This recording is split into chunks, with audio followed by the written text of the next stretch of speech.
Hello, this is Joe from Nerd in Korea. We are continuing our MTG keyword series, and we're looking at Affinity today. So what is this series about? We talk about different keywords from introducing different sets. This one, again, is Affinity. It's very similar to Improvise, but actually better. In an unusual thing, I'd say usually they kind of downgrade abilities. Like, abilities are too strong and they try to make more, like, stable ones. This one, I'd say the newer one is Improvise. It's actually, like, kind of a downgrade from something that wasn't broken. So, yeah, I don't know. Anyway, finally, as usual, we would take a look at some of the best budget options the keyword has to offer. So, yeah. What is Affinity? So, this ability first appeared in the Mirrodin block. This block also introduce equipment in MTG, so the first equipment is from Mirrodin as well. Affinity reduces the mana cost of a permanent by a number of particular card type you have in play. Tokens do count towards this, so it'll say affinity for artifacts, or affinity for, you can even have affinity for a land type, things like that, so affinity for mountains. So every mountain you have reduces the cost by 1. I shouldn't get into that yet, but anyway, yeah. Unlike some other mechanics, it doesn't require you actually do anything, you just have them on the board, that's it, yeah. So the most common form of affinity is affinity for artifacts. This does not require you to tap the permanent, only that you have it on the board. Once again, so affinity for artifacts is amazing, because if you've got even like clue tokens, you count all the clue tokens and reduce the cost with them. You can turn things that usually don't make mana into essentially like mana rocks, but not quite. Anyway, a recent addition includes affinity for tokens as well. Alright, so you can find affinity for tokens even. Does this sound familiar? As I said, it's similar to Improvise. Improvise allows you to tap any artifact to pay for part of the colorless mana cost. This is different from Convoke. Convoke can tap for the colored mana, or any mana really, as long as that the unit you're tapping has that color and its color identity. This requires, or this only allows you to do the colorless, so yeah. Improvise is limited to artifacts, okay? While the affinity can technically be with any card type, Improvise is limited to artifacts, so it's much more kind of regulated than Affinity. Yeah, so as I said, this was inspired by Affinity while being similar to Convoke as well. So I kind of look like Affinity and Convoke put together is kind of like Improvise. So yeah. Anyway,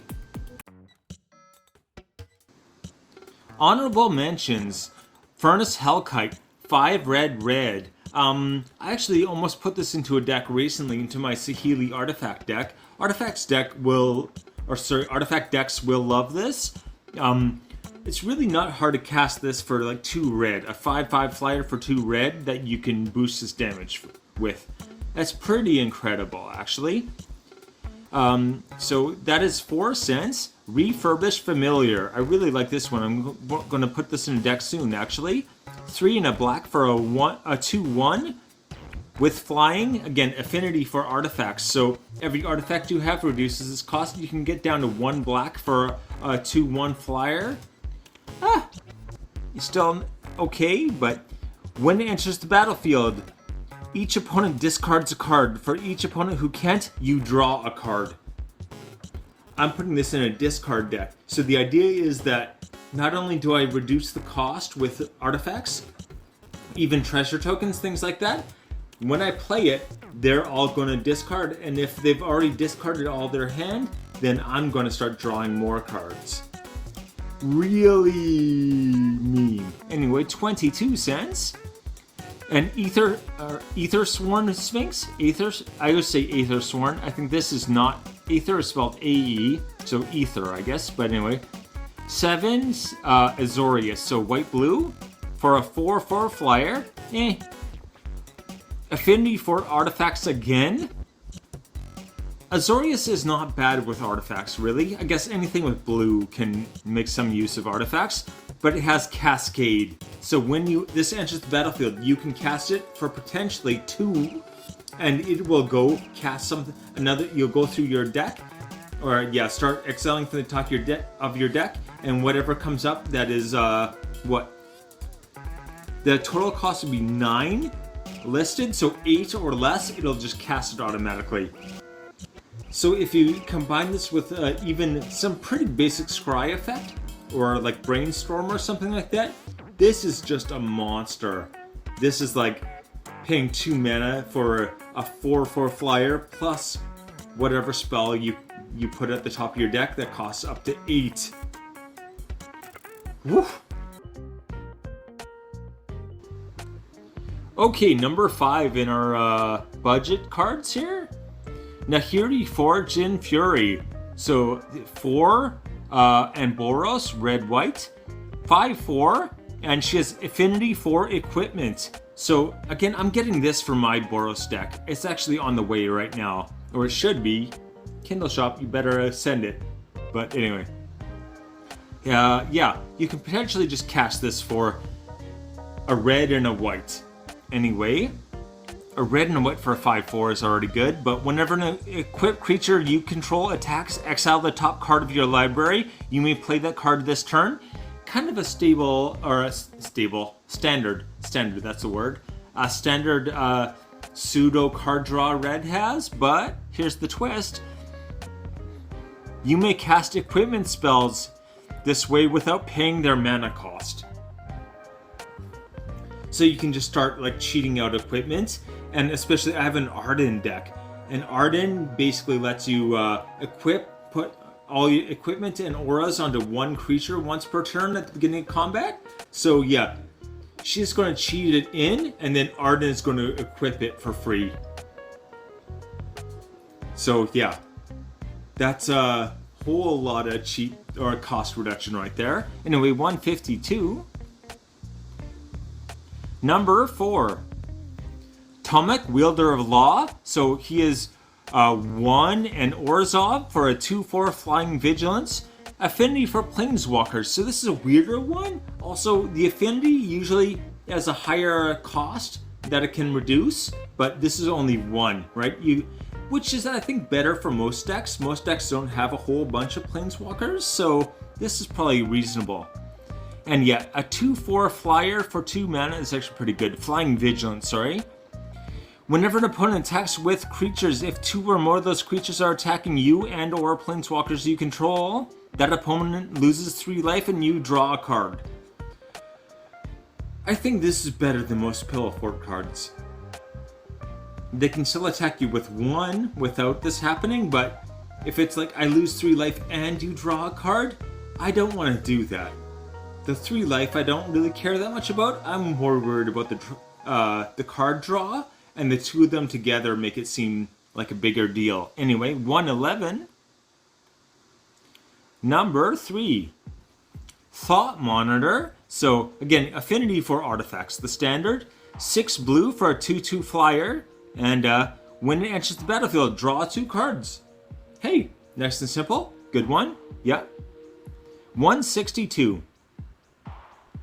Number 2, Banquet Guests. Okay, so this is Selesnya, green-white, and it's an X cost. So Affinity for food. So you can use food tokens. Basically, you can tap them, or yeah, you don't have to tap them. What am I talking about?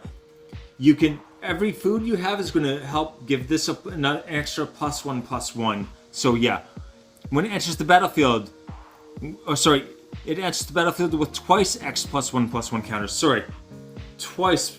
So every food token you have is going to give this 2 +1/+1 counters. Just automatically, without even paying any extra to the X cost. Food is something that used to maybe be lackluster, and then the Lord of the Rings came out with the Hobbits, and now it's gotten a lot of juice. So yeah. Anyway, for 2, you can also sacrifice a food, and Banquet Guest gains indestructible until end of turn. So you can make this really, really big creature, and then the same thing that works as like essentially a mana source for it can also make it indestructible. If you have a food deck, this should be in it. I feel like a lot of food decks are Selesnya anyways, but anyway, 31 cents? Which keywords do you want me to cover? I'm always wondering. I've got lots of ideas, but I don't know what people actually want to hear about. Please hit like and subscribe. It makes such a big difference. It really does. Okay, number 1. Pearl Ear Imperial Advisor. This 32 cents only. I'm doing it backwards. So 1 white. Enchantment spells you cast have affinity for auras. So if you've got auras, this gives all of your enchantments, right? Including auras, affinity for auras. So any kind of aura deck is just gonna start pumping out things so fast. This is just a crazy good card. I'm actually going to be covering auras or aura commanders soon in my other series on budget commanders, so the EDH rec ones. But yeah, this is just insane. 32 cents, 1 white for a 3/4 with lifelink. Already not too bad, not great, but that effect where if you have even a decent number of auras in the deck and you've got a white color identity or something that includes white, you should have this. This is just so good. And yeah, whenever an aura spell that targets a modified permanent, whenever you cast an aura spell that targets a modified permanent you control, draw a card. So yeah, it does have to be modified when you cast it, so it's got to have like a counter or equipment or an aura already on it, but then yeah, when you cast that you're going to draw a card as well. Really kind of making auras into cantrips. Like, oh boy, 32 cents worth it.